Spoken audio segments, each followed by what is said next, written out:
9:20 yung closing. Bakit hindi 9 a.m. tapos 9 p.m.? Kasi meron talagang 05. Di ba sa atin sa Pilipinas, wala na yung 05, 15, 30, wala na yan. 9, 10, 11, 12 lang yan. May usapan tayo 9, darating tayo 11. Di ba?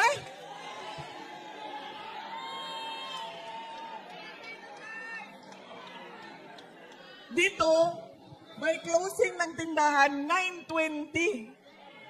Sa atin, 9 o'clock lang yan. Magsasara yan ng 10. Tapos, makikiusap ka pa, pwede. Buksan sa iyo ang tindahan. Nahutdan mi og ice, pwede mo palit. Bubuksan yung tindahan para sa iyo. Bibigyan ko ng ice. Dito, sarahan ka sa mukha mo. Grabe. Wala yung hangyo, dire?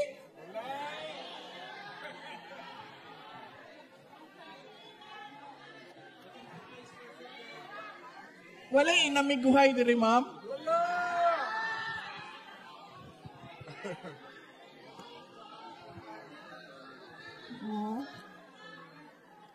Bakit yun? Bakit ang tindahan niya magbukas ng 9:05 tapos magsara ng 9:20? Huh?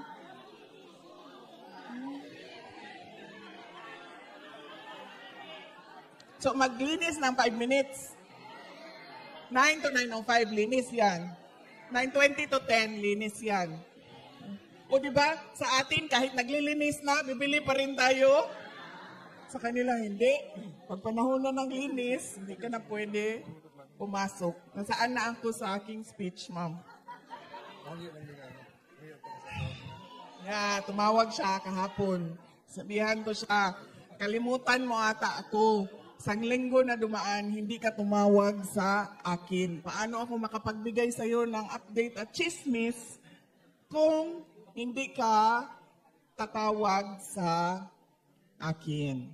Tapos medyo ano ang mood niya kahapon, hindi nga niya nagugustuhan yung balita na nangyayari sa Pilipinas. Hindi niya nagugustuhan yon. At tinatanong niya ako kung anong ginagawa, ganyan. Tapos nagtanong siya sa pamilya, o kumusta ka na? Sabi ko, okay man lang ako pa, nandito ako sa Japan kasi meron kaming rally bukas, Sabado at sa Linggo. Okay lang ako. Tapos sabi niya, oh, kumusta ang mama mo? Tapos sabi ko, okay. Diba? Kung kailan tumanda, sabi niya, kumusta ang mama mo? Sabi ko, okay man lang siya. Nandyan siya sa Hague. Kasi, schedule ng pagbisita niya sa iyo. So, mamaya hapon, magbisita na yon sa iyo. Sabi niya, ganun ba? O sige, babay na. Duda ko, maaga siya naligo. No? Kumain maaga, naligo ng maaga, excited. Imagine, sabi ko sa kanya, andyan man siya sa Hague. Sabi ko, siya man ang magbisita mamayang hapon. O sige, babay na.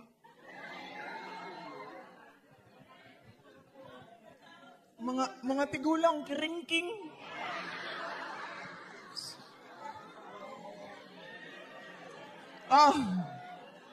Wala pa anuhan niyo ako ng oras ha, kasi sarahan tayo ng 9:31. Warningan niyo ako. Anong oras tayo magsimula sa picture taking? Ngayon na? Hindi pa ako tapos sa aking message. Ayun yung pag-usapan si BBM. Gusto! Ayun na? So, mani sila. Uy, picture lang may gani ninyo diri. So, man mo. Uy, naatay trabaho pa. Ang trabaho nato, ayuso na nga to ang nasod. May trabaho tayo. Ang trabaho natin, ayusin ang bayan natin. Hindi. Bakit kayo pa-picture na kaagad?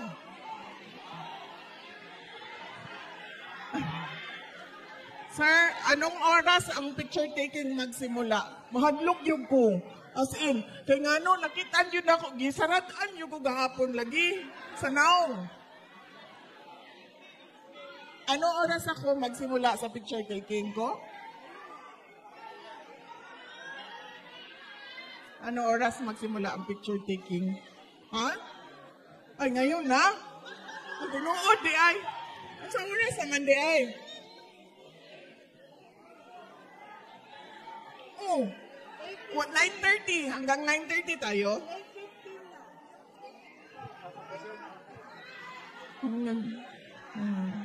Mamalhin ka dito sa gawas. Nga naman di ay. Ay, sige, Ma'am Risa, oh. Kaya mo aning Ma'am Risa. Sige lang, nagka-stroke.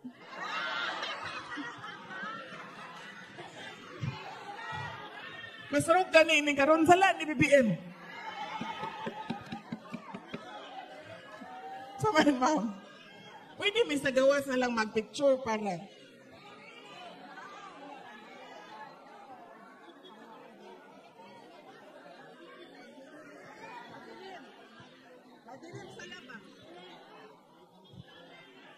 Dili pwede sa gawas.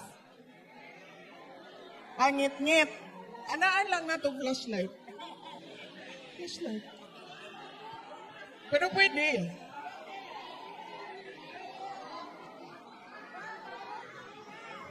Ngayon ni Ma'am Risa, istoryahon daw si Katikisan.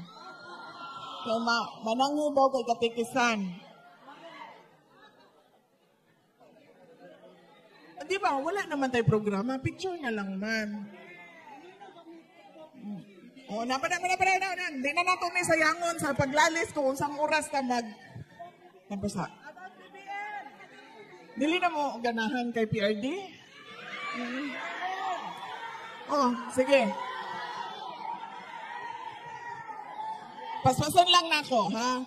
Update sa iyahang kaso. Naanay mga defile ang abogado.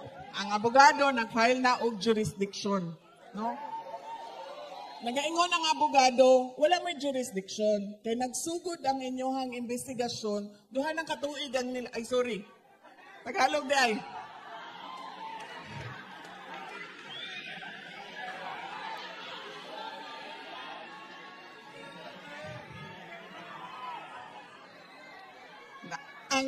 Ang kanyang ang kanyang abogado nag-file na ng petition for jurisdiction. Sinasabi ng kanyang abogado na wala na kayong jurisdiction sa kaso na ito. Dahil nagsimula ang investigasyon ninyo 2 taon na no pag-alis ng Pilipinas sa ICC. Yan ang sinasabi ng abogado niya.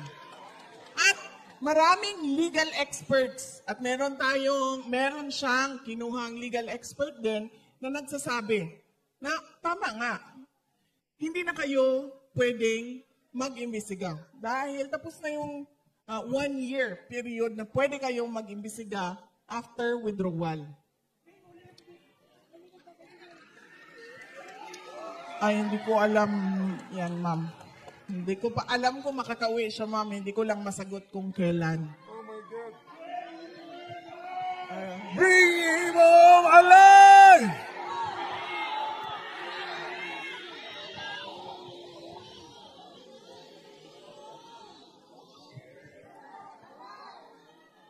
Pangalawa na final ng abogado ay yung interim release.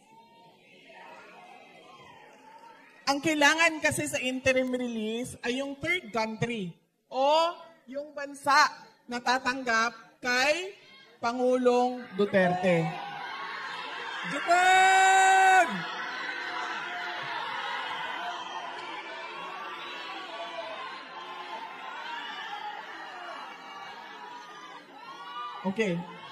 Okay, sandali lang. Tatagal tayo sa sigawan ninyo, sandali lang. Ituloy ko muna aking update. So, kailangan ito ng third country. Nag-file na yung lawyer. Kung makikita nyo sa ICC website, meron ng third country doon. Meron ng isang bansa na nagsabi na okay lang na dito ninyo ilagay si dating Pangulong Rodrigo Duterte. Kung maalala ninyo, noong siya ay pinasok sa detention unit, medyo natagalan ang pag-file namin ng interim release. Dahil kinausap pa namin at naghanap pa ako ng tutulong sa akin.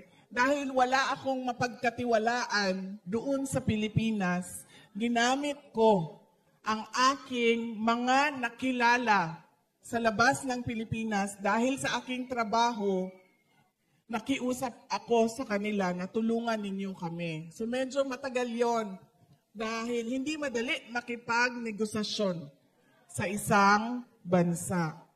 Pero, sabi ko nga, dahil sa pagdarasal ninyo, may mga good news na nangyayari. So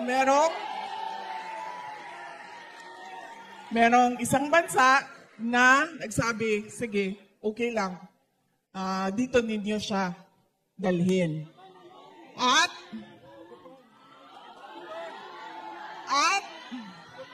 masasabi ko, hindi Japan. Yun lang. Hindi ko masabi sa inyo kung saan, pero pwede kong sabihin, hindi siya sa Japan. Tapos,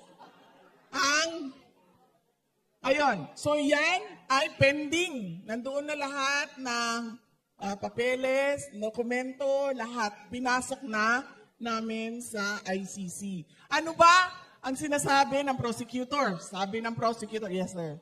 Sabi. Oo, yes sir, pero kailangan kasi tanggapin siya noong bansa. Hindi pwedeng, basta na lang siya papasok doon sa bansa na yon. Ano ba ang sinasabi ng prosecutor? Kung nakikita nyo, kumontra sila sa interim release. Sabi nila, hindi pwede yan kasi ang dami niyang kaibigan sa buong mundo. Ang laki ng network ng supporters niya. Yan ang sinasabi ng prosecutor. Kaya hindi daw pwede. Pangalawa, yung pamilya niya, hindi nila tinatanggap yung pagkuha ng ICC o pag-detain ng ICC kay dating Pangulong Rodrigo Duterte. Lagi nilang sinasabi ay kinidnap siya. Yun naman ang katotohanan. Nakita niyo yun sa opening statement ng abogado ni dating Pangulong Rodrigo Duterte, si E.S. Medialdea. Sa first hearing pa lang, sinabi na namin, kidnapping ang tawag sa batas, extraordinary rendition. Inuulit ko lang kung ano yung nasabi na. Kaya hindi pwede sabihin ng prosecutor na dahil kay Inday Sara ay hindi namin papalabasin ang kanyang ama. In fact, dapat nga nila yan ibigay si Pangulong Duterte sa akin. Kasi para mapanigurado ko na siya ay a-attend at mag-cooperate sa kaso.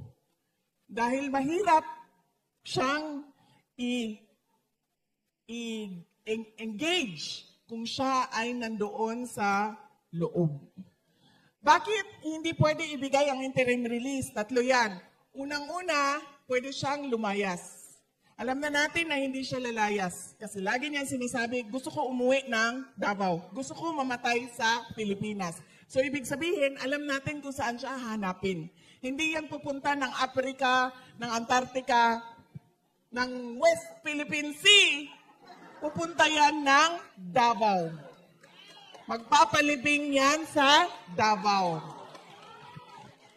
Pangalawa, sinasabi nila, ay posibleng mag-threaten ng witnesses. Buhay na buhay si Trillanes, buhay na buhay si De Lima, buhay na buhay lahat ng... Hoy ma'am! Buhay na buhay lahat ng buhaya. Sandali. Sinasabi ko sa inyo, hindi na bukas. Dahil bukas sa Davao City ay meron kaming lechon na buhaya. Promise. Kanina lang,